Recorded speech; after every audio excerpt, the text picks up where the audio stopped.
Yeah, you're good, man. Welcome to the Ascension of the Chessmen podcast. I am your host, Andre Mitty. Today's guest is a father, a medical doctor, natural law student and teacher, former master mason and lovemonger, an all around awesome dude. Ladies and gentlemen, hobbits and fairies, give a warm welcome to my brother, Chad Hargrove. So good to have you back, brother. Hey, thanks a lot, Andre. I'm excited to be here, man. I really appreciate us getting together again. Heck yeah, man. Always good to chat with you and, just hear some of that good wisdom you got to share, man.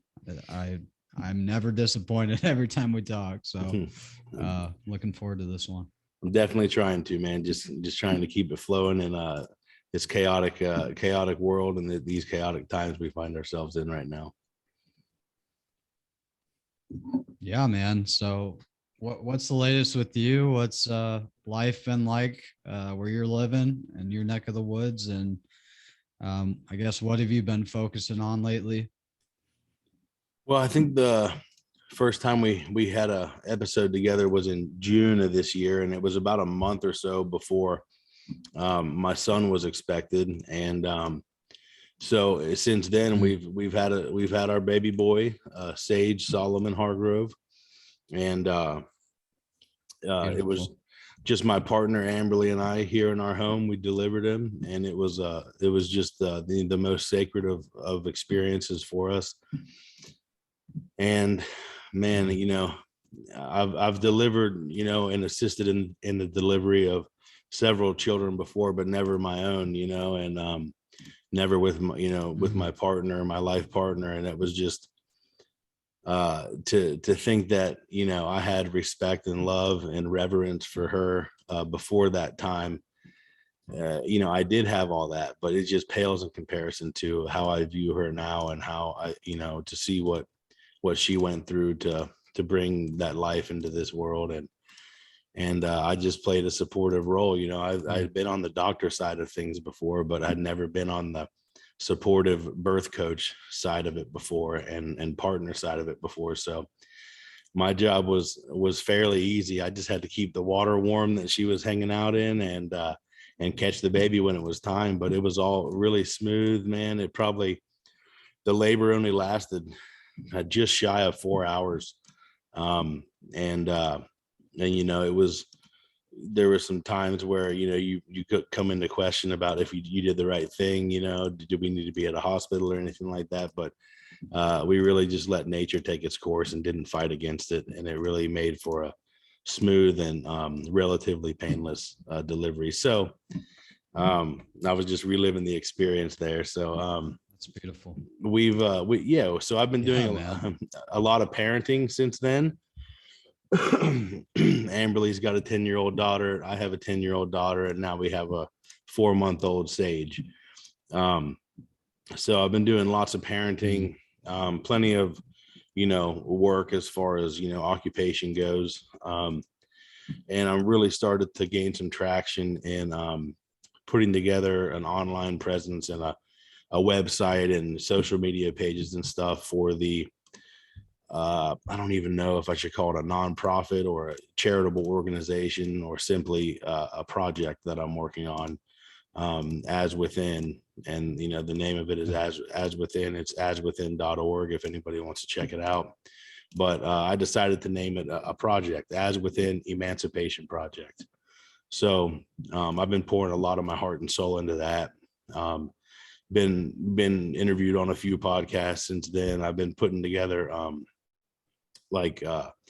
slideshows just with some random pictures from a lot of the workshops I've done and stuff, and then dubbing the audio from my workshops over them. So I've been filling the YouTube channel up a little bit. We've got the Aswithin Emancipation Project YouTube channel, and finally getting some of my workshops out there to share with people in a way that's not just, you can only catch it if you attended the workshop. So a lot of my heart and soul has been going into that.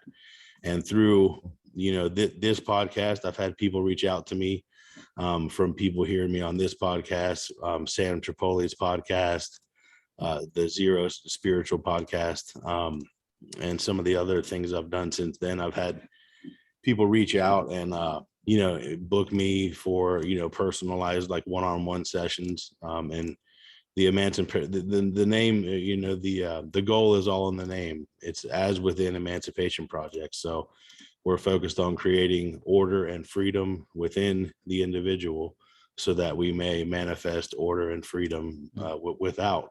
So that's where a lot of my energy and focus is going right now, outside of parenting and just daily job and other menial tasks. Love it, brother. Yeah, man, I'm honestly blessed, man, to hear you say that, because I just the random synchronicity of us even connecting, and me asking you to come on my show, and seeing you blossom ever since has just been amazing to see, brother. And I saw your potential, man, and I it's so great to see you continue to build into something better daily, man. Like, um, it sounds like you're still hitting a bunch of festivals and giving presentations, Mm-hmm. doing that still. Yeah. So since we spoke in Yeah, man, June. you just have so much love to give. Yeah, thank you so much, man. I appreciate it. That's a fact, man. And I just being vulnerable, man. I get caught up in so much of my own self-doubt, and I do have all that tremendous love to give, and it takes a lot of work to slow down and remember that I deserve as much love as I want to give to the world as well. And so battling my own Right. personal demons, or battling, not battling with, but learning to embrace and learn more from my shadow, and not fight against it and not run from it, has been a big part of what I've been up to as well. Really just embracing the shadow work, and really trying to transmute the parts of myself that are still that base material, trying to transmute those into something higher. And I've accepted that a long time ago as a life study and a life work. So I'm okay that I'm not finished yet. Life would be pretty boring if I had reached perfection and didn't have any work to do. Yeah. Yeah, I couldn't agree more, brother. Like, you got to keep learning. The journey never ends. You're always bettering yourself, and picking up where you left off as far as lessons learned and how you approach the same situations you cross paths with once again. It's that continual spiral of learning and growing and evolving. Yeah. Completely agree. Yeah, I wanted to get your thoughts on freedom, because the time we're living in, it's a pretty relevant term. Um, so what is freedom to you, and how do you define it? So, my definition for freedom is the ability to exercise all of your rights unrestrained by fear of punishment or violence, being carried out against you. So, that goes for the individual level, and it goes for the level of society, or us as a whole, as one. We can never manifest societal freedom or true freedom as a society if we don't manifest it within ourselves. So on an individual level,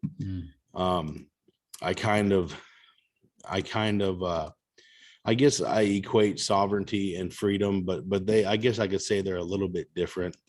To me, like, individual or personal sovereignty is being, as the etymology of the word implies, it's sovereign, comes from super, which means above, and then reinos, which means reign or rulership.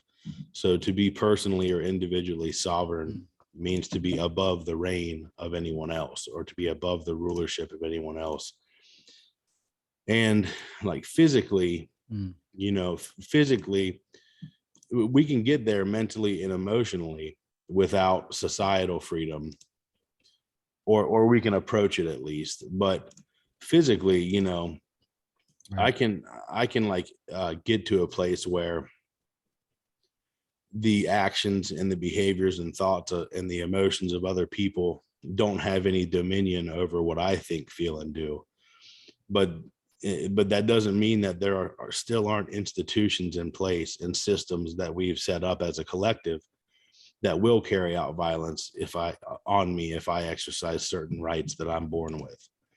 And so having, your own personal physical freedom or physical sovereignty, doesn't happen if, let's just take, I don't know, we could talk about alcohol prohibition or cannabis prohibition. It's your right to use a plant if you want to, however you see fit on your own body. 99, you could be the only person on earth that recognizes, doesn't believe, because it's not a belief, it's the truth, that it's your right to possess and use that plant as you choose on your own body, as long as you don't use that on anyone else against their will. But if you're the only person in the world that knows that and recognizes that, you truly can't have that freedom. You can't truly be free according to the definition I just gave, because there is still fear of punishment and violence from those institutions that will kick your door down and stick dogs on you and lock you in a cage. And if you resist, they'll kill you, so there, that threat is still there. So when we get to a place in society where we are individually sovereign and recognize the self-ownership and the sovereignty of everybody else on the planet, and we don't infringe upon rights, then that's when we'll truly have what we say we want. And we won't have it a second sooner than that. It's not possible, by universal law, spiritual law, natural law, whatever you want to call it. It's not possible to manifest freedom as a society until we individually manifest it and we withdraw our consent and stop supporting systems that carry out violence against natural rights.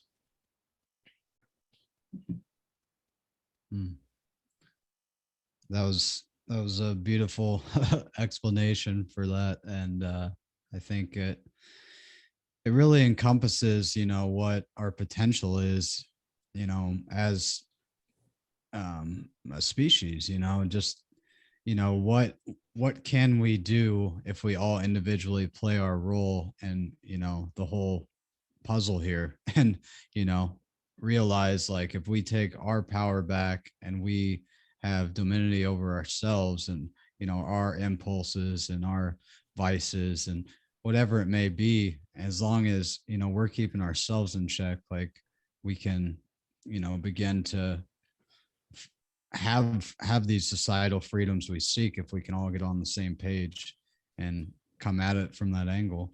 So yeah, right. I love where that was going.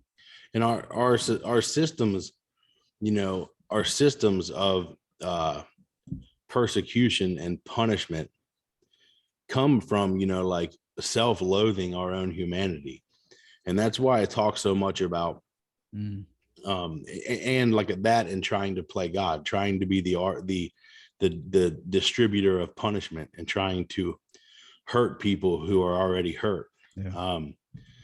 That's why I talk so much about striking that balance of forgiveness and moral principles, because if I hate myself, I'm not going to treat others or myself in alignment with those moral principles. I'm not going to respect the rights of others if I'm self-loathing or if I hate that other person. If I'm unable to forgive myself or forgive others, then I'm not going to be an embodiment of those spiritual moral principles, mainly like non-aggression and self-defense. Right. I'll either, aggress upon people and become a dominator, or I'll let other people aggress upon me and become a slave. And so that's why it's so important to, like, really see forgiveness not just as a practice but a principle in my life. I think that, like, just recognizing these moral principles and like recognizing the rights of others and the freedom, that the fact that they are free by birthright is good and is, I guess, equally as important. But we still won't act in alignment to that knowledge if we self-loathe, or if we can't forgive ourselves for being human. And that's like why our justice system is so messed up. Like, if somebody who's, a serial killer, they're sick. You know what I mean? That's somebody with a well mind and who has a mind that's intact doesn't serial kill people. And, our justice system is aimed strictly at punishing that person, when really we need to view it as the self-defense principle. So like if you came into, the county I live in with Ebola virus or something, really infectious or whatever, we would view you as somebody who is ill. And rather than trying to punish you, we would focus on protecting our community members, not punishing you, but taking you, away from and remove your ability to hurt others and infect others. And I think if we viewed the criminal justice system, or if we viewed, or we had some sort of organization or implementation of justice that focused on making people well and protecting the innocent, rather than just punishing the guilty, punishing people because they're human and they've made mistakes, then we would be taking a step in the right direction as well.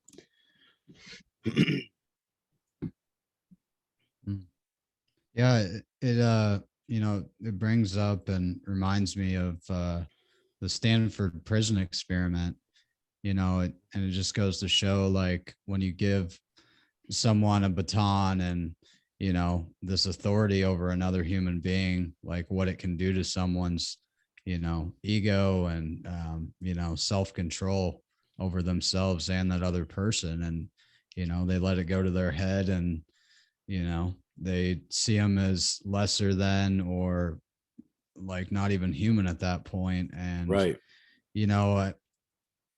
I've always thought, like, is it just power that it boils down to, of like, what is the bottom line as far as like this behavior that comes up in other people to like want to harm other people? Or do you think it's just the self-loathing underneath it all?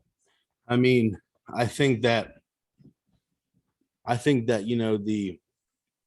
just like we spoke about before we hit record, like some of the hermetic philosophy or hermetic principles, natural law principles. And I think that polarity is a good principle to look at, because darkness doesn't exist. Darkness is not a thing. Darkness is only the absence of light energy. Cold is not a thing. It is just the absence of heat energy. And fear is not a thing. It's only the absence of love. It's only the absence of love to a situation. So I think, like, we develop an egoic, self-serving need for power, or maybe even a subconscious desire for power, when there is an absence of love there. I think it's a fear-driven response that is, self-loathing is a branch of the fear tree. Fear is the generative polarity that we're talking about. And, self-loathing or self-hatred or lack of self-respect, all those things are branches of the fear tree. And so I think, I think that mostly that comes from, the absence of love for oneself. If I truly love myself and truly view myself as a whole person, and I feel complete, and I don't feel like I'm missing anything, and I feel, when your cup is full, you don't want to take from others' cups. You want to, it spills over.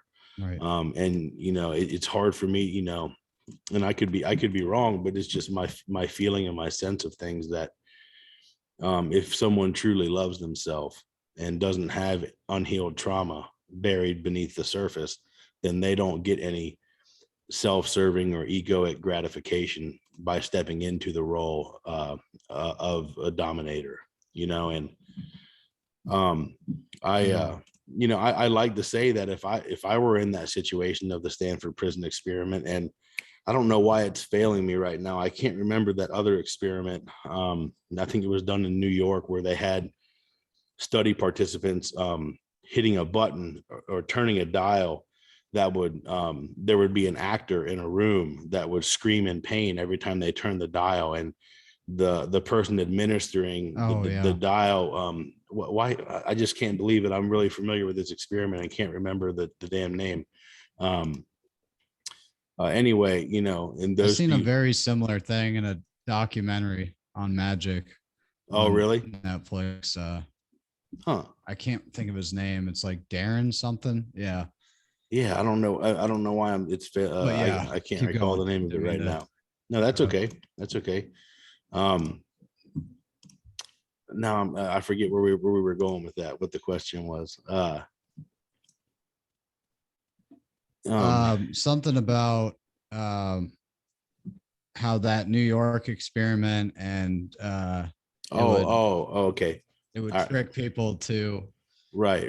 harm another person. Right. I like to say that that if I were in that situation, you know, that I wouldn't do that or fall victim to that. And I think that I'm confident that I've made enough spiritual growth in my life, or, you know, this doesn't have to be spiritual. I'm not trying to push any sort of spirituality on people, but I like to think that I've undergone enough psychological maturation and healed enough of what lies beneath in my subconscious to where there's not a thing you could do to get me to, you know, electrocute somebody, or to get me to you know, psychologically harm someone and play the role of dominator. And, you know, I had an intense but pretty understanding and forgiving conversation with my dad over Thanksgiving, and he's a pretty rigid statist and conservative, who you know, sees some flaws in the government, but really doesn't see eye to eye with me on a lot of different things. And we were talking about like we were talking about like basically police, and we were referring to something about like my probation officer or someone possibly having a change of heart or something, working within the law enforcement field. And he was like, well, when it comes down to it, that's their paycheck. That's how they feed their families, you know? And yeah, I mean, well, that's true. Like, you could offer me $50 billion a year, and I am never going to initiate aggression upon a peaceful person. You know, it's as simple as that. It doesn't matter what you pay me. I'll go homeless 100%. before I fulfill a role of surrendering my conscience and my morals and just following orders. So yeah, it's pretty tough, you know, when people fall into that role. And there's definitely a psychological imbalance that causes someone to have a desire for that, to be able to dominate other people. There's certainly nothing healthy about it. You know, it's brain damage. It's that that mind imbalance is either caused by or causes actual anatomic and physiologic brain chemical changes and anatomical changes that, you know, are just, you know, are demonstrable on MRIs and CAT scans.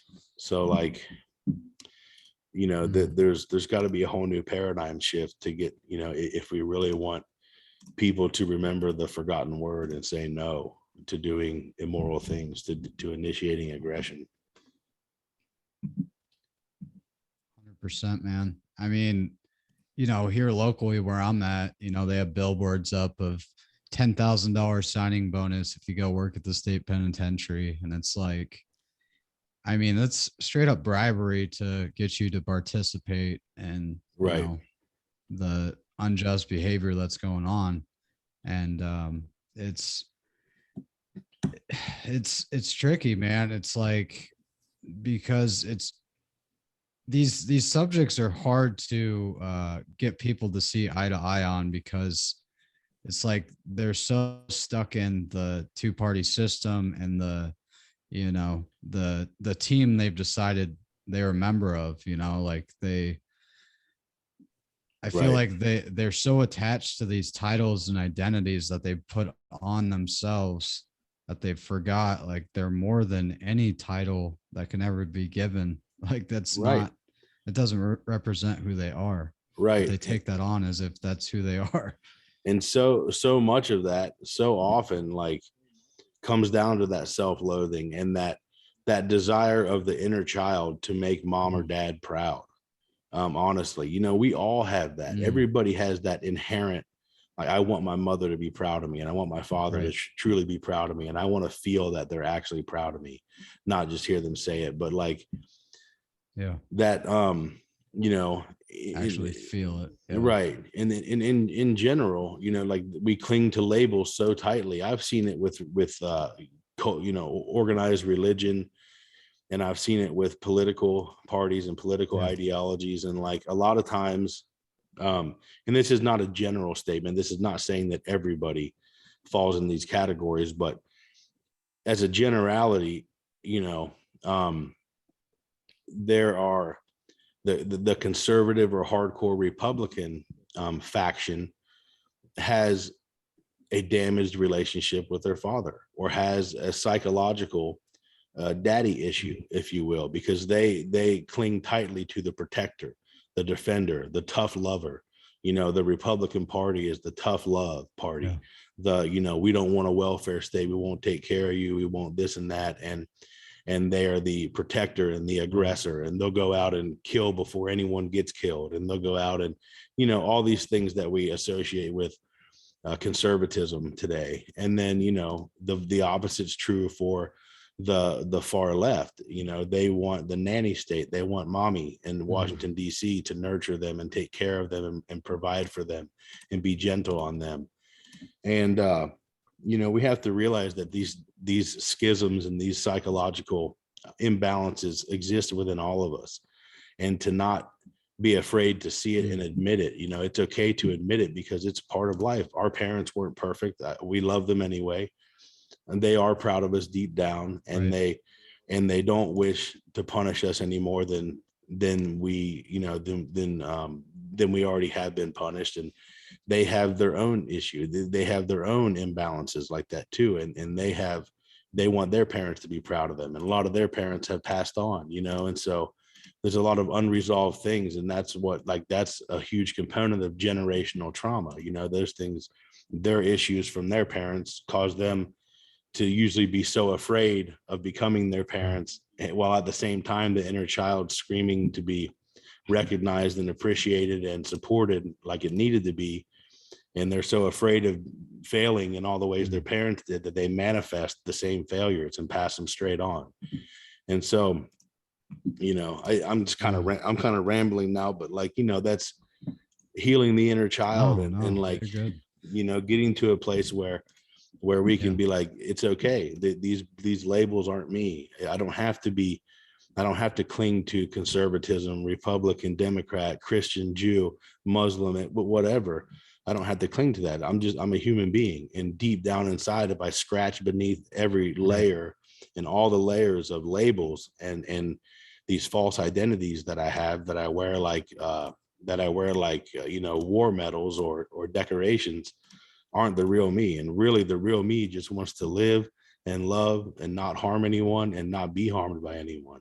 And I think that's really, you know, that I think that is written into our fabric, that's like, we have a tendency towards that. You know, if you ask anybody, it's hard for them to, you know, to disagree with the fact that that's what they want.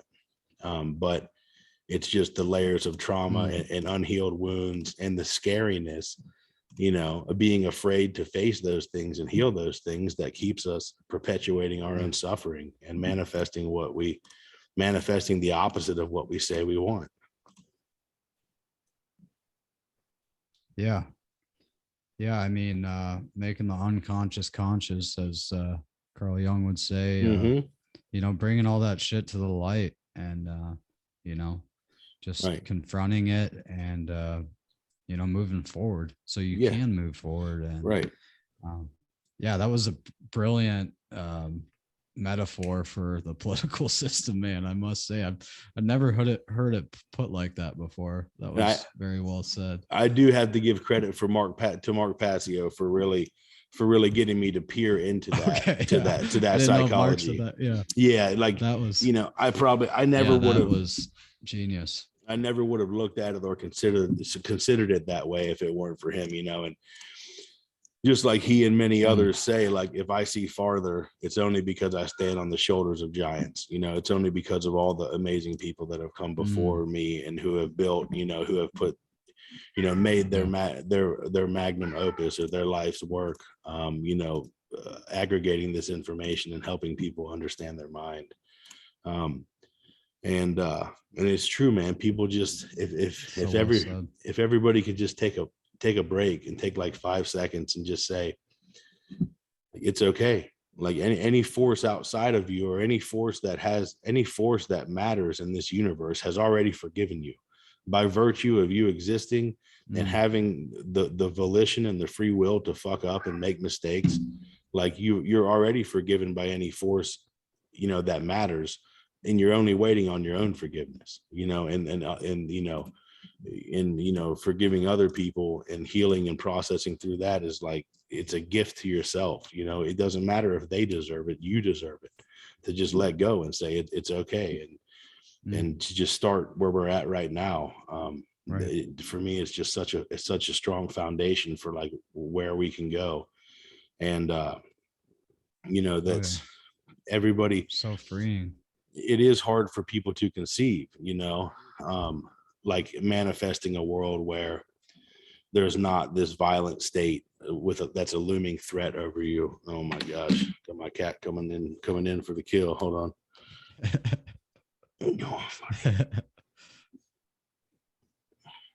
on. Yeah, it's really hard for people to imagine that, man. And that conversation started off, like I used the example of, my father was talking to me about basically how right and wrong changes and what's moral depends upon the society you were brought up in and stuff. And I was like, well, in the 1400s, 1500s, 1600s, 17, 1800s in America, most people or at least half the people thought that it was okay to buy and sell and own African American, Africans, that you could own blacks. And, there were still lots of people during that time who knew that was wrong, no matter what the politicians said or no matter what everybody else believed. So, there were people during the Holocaust in Germany that, that in every genocide, in every case of ethnic cleansing, in every case of anything, any societally accepted wrongdoing, there are always people who remember the truth, who remember what's truthful. And it doesn't matter what everyone else believes. What's right and wrong. And it's the belief that right and wrong can change according to how much money you have or where you were born or who your parents are or what religion you're a part of. The belief that right and wrong can change according to that and the whim of legislators and politicians is like the number one destroyer of human freedom on the planet. Because it's not that the state actually has a right to kick down your door and draw guns on you and lock you in a cage for having a plant. It's that millions of people believe they do have that right. And so therefore they can carry that out without your neighbors intervening and without people actually protecting themselves and without people actually protecting their neighbor, looking out for their neighbor, So it's definitely a sad, reality of our society right now. But I think more and more people are realizing that the drug war, the failed drug war, has really brought that to light, that legality does not equal morality. And I think that's that's so important for us to understand, and that that there is no such thing as coercive authority, that authority does not exist. That's Larkin Rowe's book, The Most Dangerous Superstition, which, as far as I'm concerned, is required reading for anyone, trying to understand natural rights and freedom and understand, the problems, the true problems that we face as a society. And that authority is the most dangerous superstition. Every terrible act, every atrocity that's ever been carried out, in the history of mankind is not because of the one or two crazy leaders who had really bad ideas, but it was the millions of people who hallucinated them to be authority. Without those people believing in authority, like a with religious fervor, because it is a superstition. It's like a religious superstition. Then without those people believing that they had the authority to do what they did, those things never would have happened. And we have only to realize that authority doesn't exist. Yeah, man, it's all free will and contracts and offers, we subject ourselves to, and we are subjected to. And, how do we respond to that? And collectively, it's been like a mass hysteria for, decades, centuries, Right. very long time of this collective belief that this is okay and this is how things should be. And like you said, man, I do think we're slowly gravitating away from that. And this time we're living in is kind of making people start to question more of, is this the right way to go? Is this just? Is this morally okay? And, Right. it's making people think deeper about themselves, others, the systems that are in place that are keeping this thing going. Yeah, I think it's made people like open their eyes a lot, to say the least. Yeah. And yeah, what do you think about like what is a right, and how does that differ from a law or a mandate? Well, a right is not man-made. Your rights are your rights. The instant you are born, you have inalienable natural rights by virtue of your birth. And a mandate or a law is something written on paper, maybe based partly on factual information, but if it doesn't align with what someone's rights already are, and what somebody's natural rights are under natural law, then it's a deception. It's not legitimate. It has no legitimacy to it. And we could talk for an eternity on all the things that are your right to do. It's your right to have that microphone. It's your right to engage in this podcast. It's your right to do a cartwheel in your yard if you want to. It's your right to, we could go on for millennia, but we should, to really come to an understanding of what a right is, we just have to say what a right is not.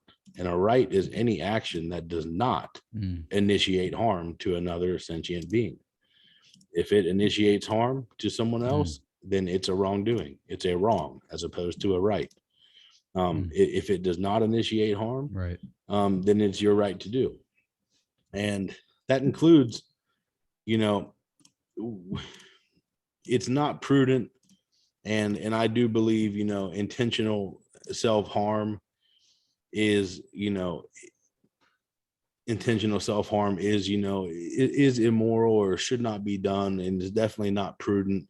But you also own your body, and if for whatever reason you do harm yourself, or, we all harm ourselves with our habits and behaviors and things. And those habits and behaviors manifest from believing in deception, from believing lies, from engaging in activities and wiring our brain based upon our habits over months and years to do things, but they're not based in truth. If we were given 100% truthful information from the day we're born, then a lot of the negative and bad habits that we have wouldn't develop. But either way, a right remains any action that does not cause or initiate harm to another sentient being. And notice I use the word initiate, because if you initiate, it is violence. If you're the difference between violence and force is who initiates it. It is violence. Violence comes from the word violate. They have similar ideologies. If it's a violation of someone else's rights, it is an act of violence. So I say initiate harm because if somebody walked into my garage right now and started punching me in the face, well, they've initiated violence against me, and I have every right to stand up and use whatever degree of force is necessary to stop the harm that's been initiated against me.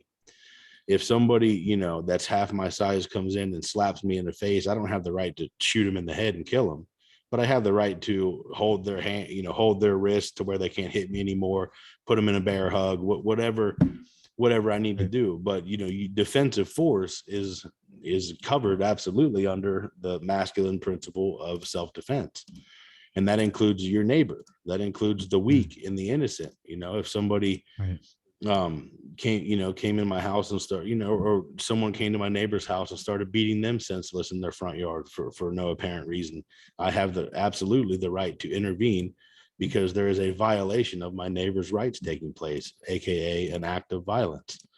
And that's even in the Christian Bible, there was a violation going on where the money changers were defrauding the people, and that's an act of violence.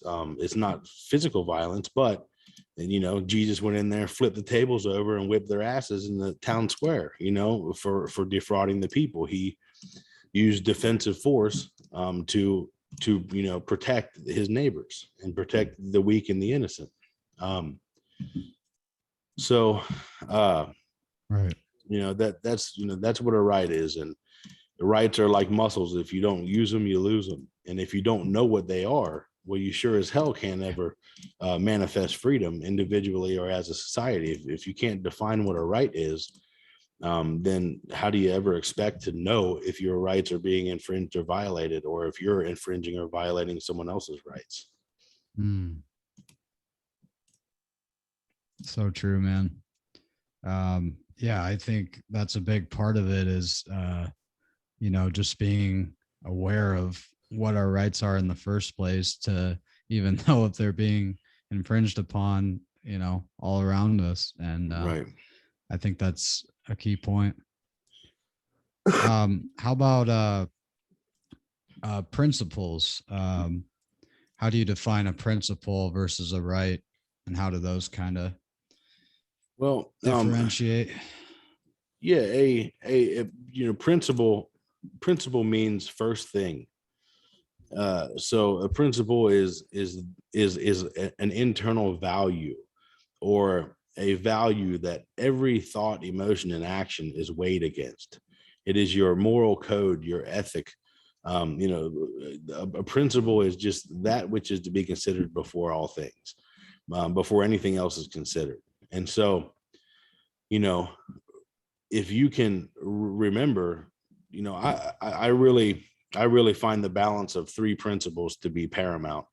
And like I said, I call forgiveness a principle, because if you truly want mental and emotional freedom, treating forgiveness as a principle in your life, forgiveness for self and for others, then you won't want to punish them or punish yourself anymore, and you won't hate them or hate yourself anymore.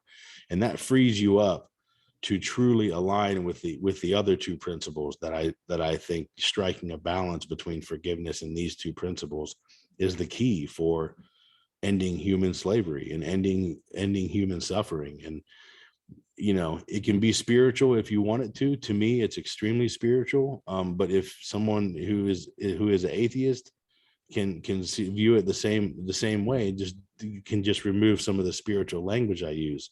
But every tradition and religion and mystery tradition and even secret societies, you always hear this light and dark, this feminine and masculine, the sun and the moon.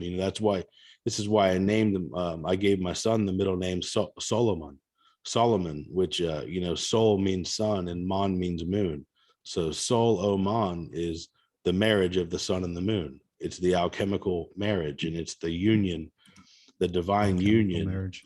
Yeah, the divine union of the sun and the moon, or the feminine and the masculine within so that you can reflect a balanced, balanced behavior. And the actions you take will be righteous, and they'll be just. And so for me, it's the balancing of the feminine non-aggression principle and the masculine self-defense principle. And if, we raise those two principles, the feminine and the masculine within us, bring them into balance and harmony so that each is supported by the other. And we truly take care to align our behavior and have the wisdom to act in accordance with those two principles, then what could be wrong on this planet? Especially if we are also considering planet Earth a sentient being, then we will have the feminine principle of non-aggression, in which we will not initiate. We take a sacred oath and a sacred commitment from the heart to embody the feminine non-aggression principle, where we refuse to initiate aggression towards anyone else. And then we also have the masculine self-defense principle, where we refuse to allow anyone else to initiate aggression upon us or our neighbor. So those are the two most important principles that I talk about. And if everybody on the planet right now said, I will not initiate aggression and I will not allow aggression to be initiated, then the world's problems and the dominators and the slave mentalities would fizzle out in short order, especially if we were standing on a foundation of forgiveness. They would fizzle out much quicker if we brought those two things into unity, into unison within us, and we acted accordingly. So when I talk about, you asked how they relate to rights, and that's the simple answer of it. If you are embodying a balanced and raised masculine and feminine, then you're not violating anyone's rights, and you're not allowing anyone to violate yours. And that's, to me, that's the height of spirituality. That's what true spirituality is. 100%, brother. Yeah, I think you were spot on there, and I couldn't agree more. Yeah, I think this time we're living in is like, it's such a test on our ability to respond with love versus fear and hatred, and not putting ourselves in echo chambers, but at the same time not wasting our energy and talking with others we might disagree with on things that are going on. Right. And how do you go about getting into these conversations when they come up? Like, do you have any method that you've found to work at this point? So I have to say first is that, the old adage, be the change you wish to see, is the most important, because I have so many friends and family from all walks of life and all different belief systems and religions, and including political religions and financial religions and all these other aspects of religious cults in our world. And it's just, when you do that inner work and you truly embody those principles that I spoke about, you have a vibration of sovereignty. When you walk into a room, or when you make eye contact with someone, or when you're engaged in a conversation with someone, they feel safe in that you're not going to aggress upon them verbally, psychologically, emotionally, physically, and you're not going to allow them to aggress upon you in any of those ways either. So you bring this vibration of sovereignty around people.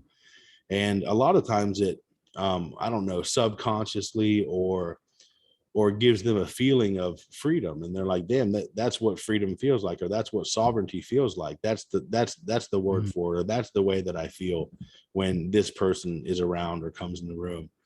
And I think that that's the most important thing we can do, is really work our hardest and garner such a tremendous spirit of dedication to embodying these principles that it is our religion. I don't like to use the word religion, but it is my religion, is to develop conscience and to act in alignment with moral principles. So I think doing that and being the change is the most effective. And then the next effective is just say what's true without being afraid. Um, my ego, makes it difficult to say sometimes, but my allegiance is to the truth and nothing else, no institution or no person on this planet. And it's hard, to come to a point where I say, my allegiance has to lie with the truth, even before my family and my own blood and my children. Because if my allegiance is to a human being, including my children and the people I love and hold most dearly in my life, then it's not going to be to the truth, and it's not going to be embodying true freedom. And it's actually in the long term more harmful for the people I love most if I'm not dedicated to that truth. So saying what's true without being afraid, and if you're saying it from a place of heart, if you're saying it from the heart and you're saying it for the reason that it is the truth and it's the right thing to do, then you're not saying it with the intention of hurting anyone or hurting anyone's feelings. And you're not attached to any expectation of them changing their mind like that because of something you say. You just say it and they can take it or leave it, and a lot, almost every conversation, almost every meaningful conversation you have with somebody is going to present many opportunities for you to be like, yeah, something about that's just not right. Or, a classical one is taxation. Almost anybody, or especially on the conservative side of things, will say, yeah, but Uncle Sam's got to get his piece, or they took so much of my paycheck, this and that. And I'm like, well, I'll just slide in there and say, that nobody has legitimate right to do that to you, right? To threaten you and take your money. And, that, you don't wake up in the morning and go to your neighbor's house and threaten them and take their money, do you? And they'll say no. And I'll be like, that's because you live according to the principle of non-aggression. You don't go violate your neighbor's rights. And did you know that you can't give a right that you don't have to somebody else? So, did you know that you can't give any person or group of people a right that you don't have, because everybody has the same rights? And most people are like, mind blows out the back of their head, and they're like, oh shit, you're right. I've been living my life holding the government to a lower moral standard than I hold myself. What the fuck am I doing?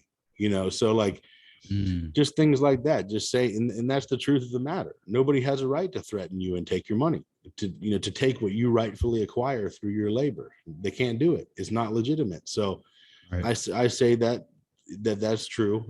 I say that because it's true, and I'm not trying to hurt their feelings, and it's going to offend some egos, and it's going to be abrasive, but my love for them doesn't change. They could scream and yell and hit me even, and I'll still love them just the same. And I'm not attached to any particular outcome. I'm not holding an expectation on them. I'm just simply saying what's true and saying that, I'll stand up for your right not to be robbed. And you can apply that to any situation that, or anything that comes up in conversation, Yeah. I guess like just playing devil's advocate, like to someone on that side of the argument, like, how would you respond to like, oh, how would we pay for the roads, or what would we do in emergencies or fires or, robbery, like all these scenarios they would give you. Yeah. What do you see, or how do you respond to that? Well, there's a bunch, in many different ways, and it depends on exactly what they're asking. But when it comes to like education, who would fund the schools? Well, I would pay for my child's school, even if my money wasn't stolen from me and paid for a compulsory education that I don't have the option to shop around and choose the best education for my kid. I would pay for their education, even if it wasn't stolen and paid for. The roads, we build the roads. The government takes credit for it, but it's all private contractors who build the roads. The government just steals our money and pays us to build it. So they're not producing anything. Right. We would still have, without the state or without somebody taking our money and threatening us, we would still be able to say, hey, these roads need done. And there's, a lot of, ways to get together and contribute money to maintain roads or to do things like that, or support local fire departments. And when it comes to like law right. enforcement and policing, it's like, well, the police don't have the right to do anything that you don't have the right to do. So if there was a rapist or right. if there was a rapist or a serial killer in my neighborhood, what would you? I asked them, what would you do about it? The police aren't going to get there in time to stop the murderer anyway. So what would you do if somebody was in your house about to kill your child, or if you knew there was a serial rapist in your community, what would you in your community feel justified in doing about it? And I would apprehend that person and make sure they couldn't hurt anyone else. And I wouldn't kill right. them for punishment, but I would make sure they were restrained. And the most important thing about that whole conversation is this: the collective intelligence of humanity that exists outside of government institutions is orders of magnitude higher than the collective intelligence inside a state-sponsored violent monopoly on violence. Meaning that the people, right. we the people, have so much more collective intelligence than exists inside the 0.00 however much percentage of the population is the government. Our collective intelligence is so much higher than that, but we are not free to access because every person on this planet exists in a state of duress, meaning that they're not free to exercise all of their rights and their natural abilities unrestrained by fear, because if they're not meeting certain criteria set forth by the state, then they're going to be punished. They're going to have violence carried out against them. So if we remove that fear, if we remove the state of duress that everyone's in, the solutions that we could come up with trump anything that I could ever come up with myself. What we could do collectively in the possibilities are endless. Yeah, what we could do outside of that state of duress and outside of the fear of punishment and the threat of taxation, and that's not even to mention the 40 to 50% more income we would all have to do things that are good for ourselves and our communities. That's not even mentioning that. It's just that if we were existing outside a state of duress, then we would be able to solve any problem that could ever be thrown our way, and we could solve it with a much greater efficacy and with much less pain and suffering along the way. Right. Yeah, I think it would spark a tremendous amount of ingenuity and creativity and just problem solving in difficult situations, because we'd have no other choice. And, I was just gonna say, no, go ahead. It's that when it's like I'm raising a puppy right now, and my older dog is the most well-behaved companion that you could ever want or ask for. It's because I never strap her on a leash and limit what she can do. I don't I take care of her in certain ways, and she takes care of me in certain ways by being a good companion and being there when times are tough and emotionally supportive. And like the same with children is like the more you try to restrict them and the more that you breed dependence on you rather than independence, the more tightly they're going to cling to that dependence, the harder it's going to be for them to stand on their own 2 feet and solve problems when you're solving everything for them. So given left to our own devices and not being treated like children and being free as adults that have our own problems and our own solutions to provide for them is just another, driving force behind that whole dynamic of what we're capable of and what we could do. Is just like But most people are scared of personal responsibility. We've gotten so comfortable with mommy and daddy in Washington, D.C. taking care of us and telling us exactly what's wrong and what's right, that we don't want to think about it on our own and contemplate those problems and deal with those things. And what we could do without that is just out of this world. It's beyond anyone's imagination right now. Anyone alive cannot imagine what we could possibly do if we were psychological adults. Yeah, man. Completely agree on that as well. I just wanted to bring up do you see it as like the alternative being like everything's privatized in a sense, or like we all have these little communities everywhere of like-minded people getting together and being individual but working together to keep the community alive and thriving. Everyone's playing their roles, pulling their weight. How do you see that? How do you see this alternative paradigm? Well, in your view, and I don't know that I do see or have an alternative paradigm other than a world where consent is not violated.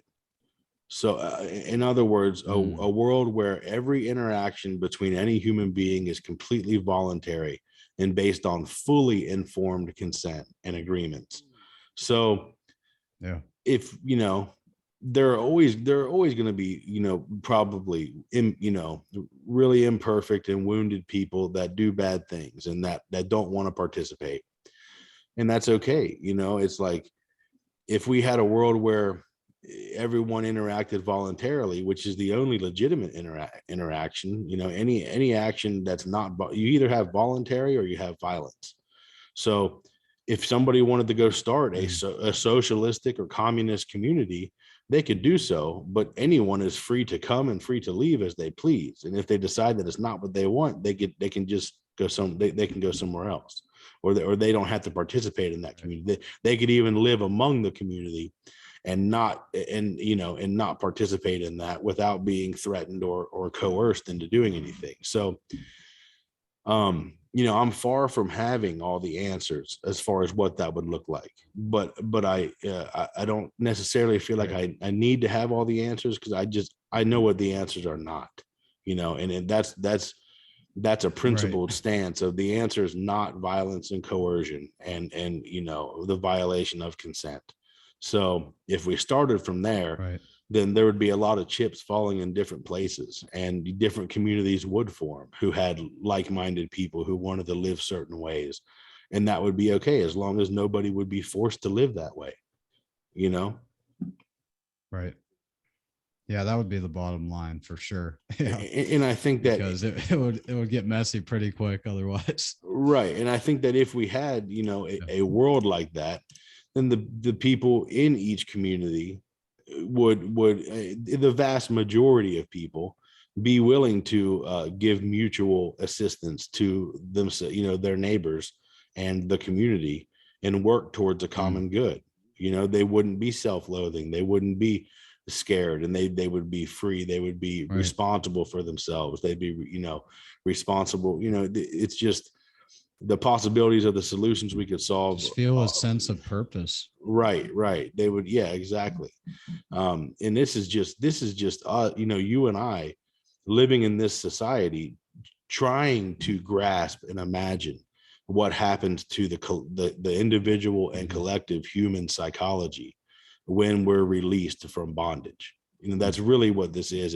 And even our conceptions, though we can feel it a little bit deep down inside what a world like that would look like, we still can't even conceive where the possibilities and where it could go, Exactly. Yeah. It's I just figured might as well dive into it, see what you got. No, I love it, man. It's hard to fathom. Yeah, it's a fantastic. It's hard to fathom what the world would look like. I love having these conversations. You take all the armies away. Right. Yeah. You take all the military infrastructure away, all the prisons away. Right. And it's like, what do you see as like a better alternative to prisons? Just therapy? Something more akin just centers that promote something more akin to secured hospitals, you know what I mean, or secured living areas where, you know, we have a serial killer or a serial rapist who is absolutely 100% has a brain or pathology of the mind. They have a mental illness. So we take them to a place that can rehabilitate them or try to rehabilitate them. And along with all the problems we can solve, we develop strict criteria, and just like we do for every other disease, to determine whether this person is well, or they're cured, or they're healed from their illness or not. And if somebody has proven to be a threat and has carried out violence against people, they are not locked in a tiny cage and given shit gruel to eat once or twice a day and have to pay $50 per 5-minute phone call to their children, and completely isolated from their family and their whole support system. But rather they're taken, you know, that they are put in a place where they can't harm anyone else. And the focus is on rehabilitation. You know, the focus is on healing that person of their illness, because just like they have a cancer of the mind, you know, or they have a virus of the mind, and you know, even healing modalities and technology that would emerge and flourish in a system like that would be tremendous. And that serial killer may never get to a point in their lifetime where they don't want to harm other people, but we wouldn't be harming them further. That's the main thing. That's the Hippocratic oath, you know, first do no harm. right. Don't initiate any more harm. This person is already sick. Don't make them sicker, but take them to a place where the main goal is self-defense, defense of the community. Do not let them hurt anyone else in the community. Quarantine or take them out of the community so they can't hurt anybody, and find you know, professionals, healthcare professionals, not prison guards, to work with them and, you know, work towards rehabilitation. Yeah. Yeah, just doing the opposite of institutionalizing these people, because I think that's what it boils down to, is like these people just need help. Like they need, you know, to talk to the right person to get them to be able to sit with themselves and see where they went wrong, or what trauma is like keeping them acting out these behaviors that they otherwise could, you know, make or like reconcile with, and you know, just be a better person from that understanding and getting the foundation laid and just being able to love. That's exactly right. You know, I think we talked about it on the last show that, you know, I spent 4 months in jail, and for you know, for exercising my natural rights and not violating the consent of anyone else. And I you know, there was a tremendous amount of really good people I met there who were mentally unwell.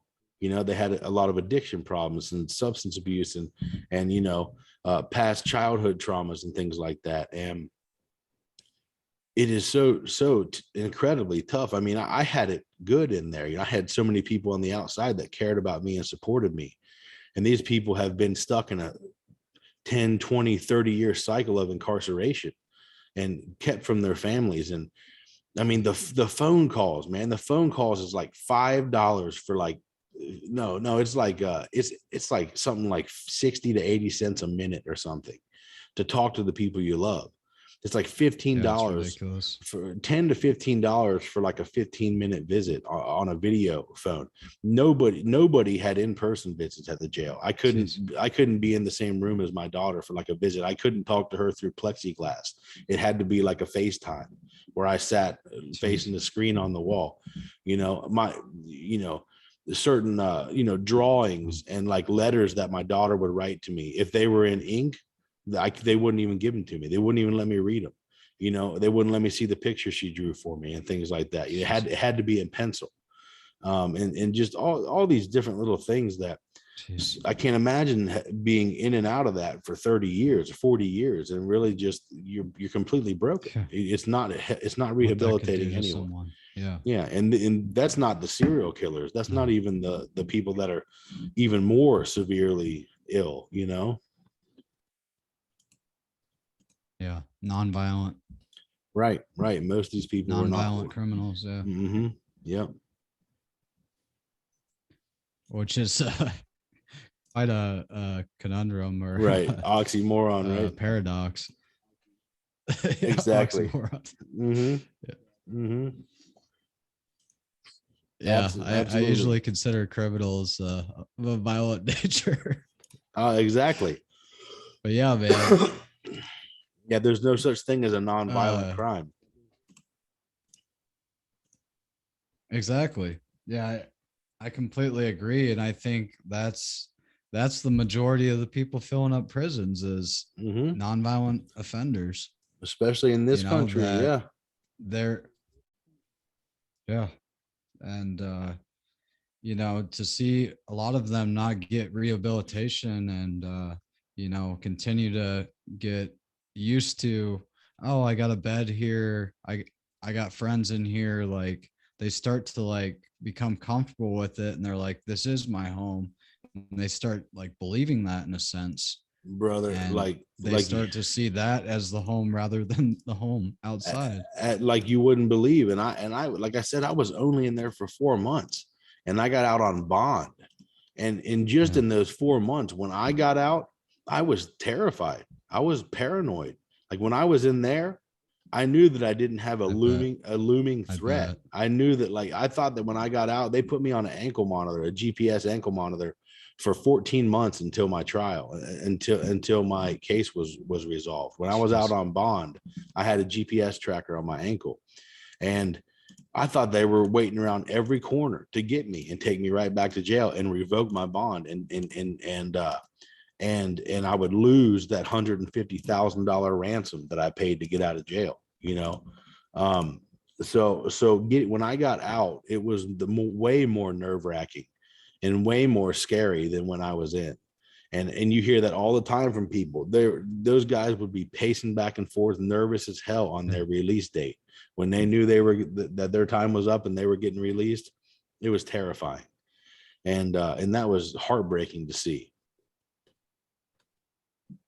Crazy. Yeah. Just integrating back into the society, like after that traumatic experience, I mean, it would make you feel like, well, I can't go back out there because and it just perpetuate this cycle of just going right back. Right, especially if you're on probation or house arrest. Man, house arrest, if your ankle monitor crosses the threshold of your front porch, you're going back to jail and you're getting a worse sentence. I'm on probation right now. I got 5.5 years of felony probation, and these guys. Yeah, I mean, it was just terrifying. Even the short time I was in there, I would be waking.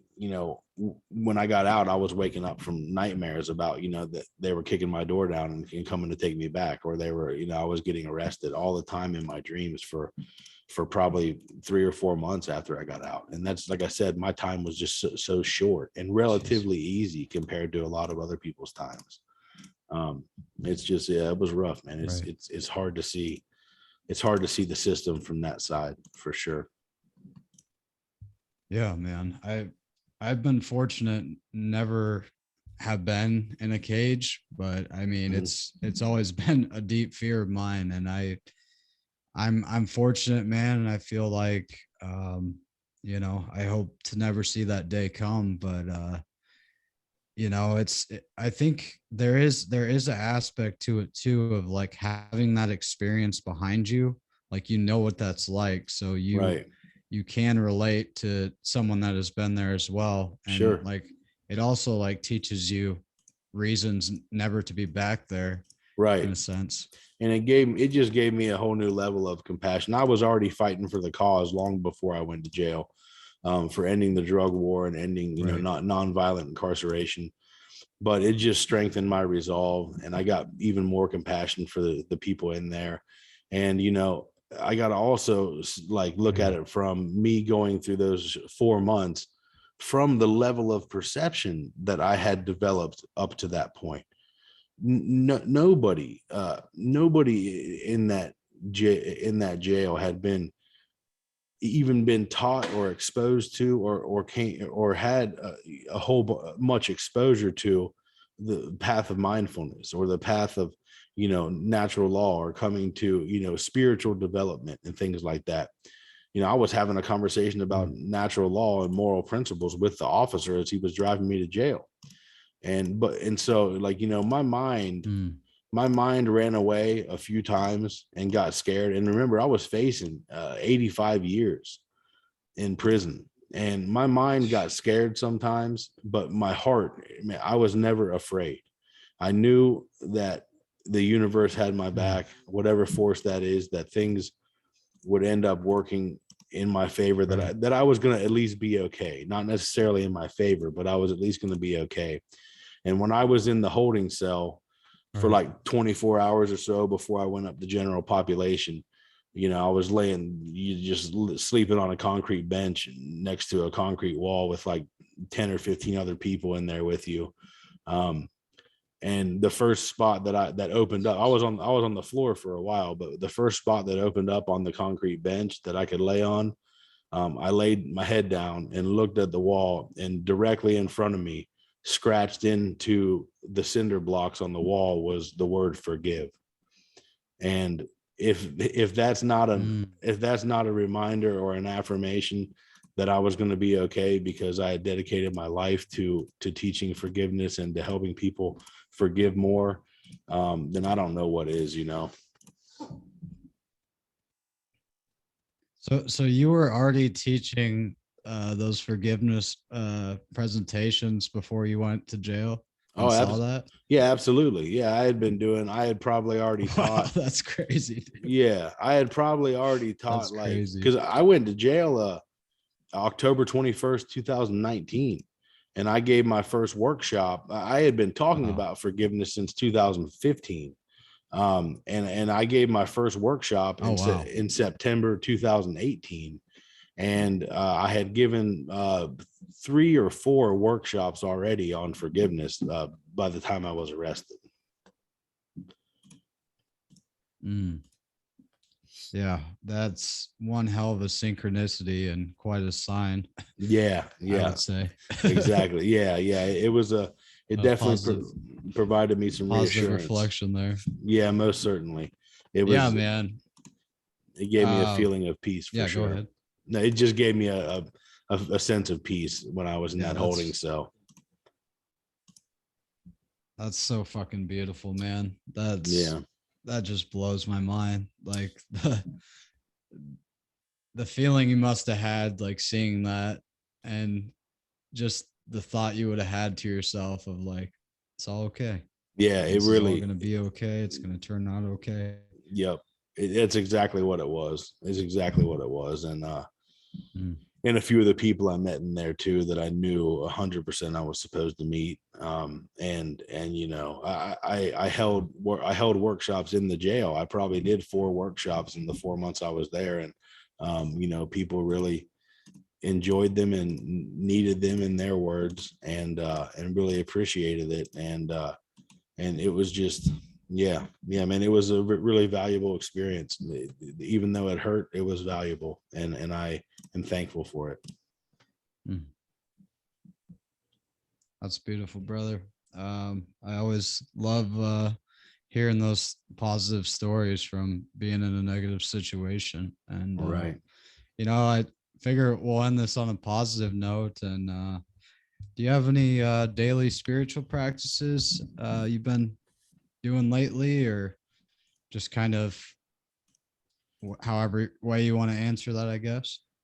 Really, not as much as I would like to be doing. It's a lot of hustle and bustle with the kids, and trying to dedicate some time to work and the non in the charitable organization and stuff. I've been diving into Wim Hof breathing, the Wim Hof method for breathing, and that's been pretty interesting. I've only done it a handful of times, but my partner Amberly and I have decided to commit to doing it at least once a day. We want to do it before we get out of bed in the morning and before we go to sleep at night. And that is breath work is absolutely tremendous, and the benefits are untold. You can benefit in so many different ways from it, physiologically, mentally, and emotionally. That method has saved a lot of people's lives. Other than that, focusing more on physical health and treating my body like the temple that it is, and really want to get back, in better physical shape. And I've been taking a lot of mixing my own high dose vitamin C every day, trying to build up my stores of vitamin C, because it's so much more than just a vitamin that helps make collagen in your body. It's a potent antioxidant. Doing that, getting my daily 7 blends of mushrooms in, trying to incorporate better things to add to food, like mineral rich Celtic sea salt, and just really trying to get focus on the physical thing, because I feel like I've brought my mind and my spirit to a certain level, and in the process I've kind of left my body behind. And it's time for me to reconnect and reactivate my physical body. So hitting the gym, we got our weight set here, and we got some some equipment here to work out with, and we go to the YMCA and stuff. So just really wanting to focus on that right now. Love it, brother. Well, always great to catch up with you, brother, and so happy to have you back on. And thanks for being willing to come back on. Appreciate your presence here, man. Always, man. I'm so happy to get back on and reconnect with you. I really enjoyed this conversation, brother. You bet. Well, I guess I'll give you another opportunity to tell the listeners where they can find you here at the end, if you'd like. Yeah. So Facebook page, Aswithin Emancipation Project. Let's see. Instagram is I think it's as_within_EP. Visit the website, www.aswithin.org. You can email me directly, chad@aswithin.org, or my partner, Amberly, at aswithin.org. Her name is spelled just Amber with an LY at the end. YouTube channel, Aswithin Emancipation Project. Check out our stuff. If you want a one-on-one session or start doing some sessions with us, anything to help you gain a higher level of mental and emotional freedom. We do all sorts of stuff. I do like wedding officiating, offering like couples communication and understanding sessions, doing I'm trying to get it out there that I'll like come to your family reunion, or your class reunion, or your family barbecue, or your whatever, your Sunday with family and friends, and turn it into something even more special than just a cookout, or something like that. Have little workshops or have little discussions there. Any way that I can serve, I'm happy to do it. There's no fees for anything we do. There are suggested donations for all of our services, but if you can't donate anything, that you'll still receive the service. So yeah, I'm just trying to build that up right now. Would love to connect with anyone who has any ideas or wants to work with us. And remember, if you bring forth what is within you, what you bring forth will save you. If you do not bring forth what is within you, what you do not bring forth will destroy you. Powerful. Well, thank you all for listening out there. I hope you enjoy this one, and hope you have a great week. Send you all peace and love. Thanks for listening. Beautiful.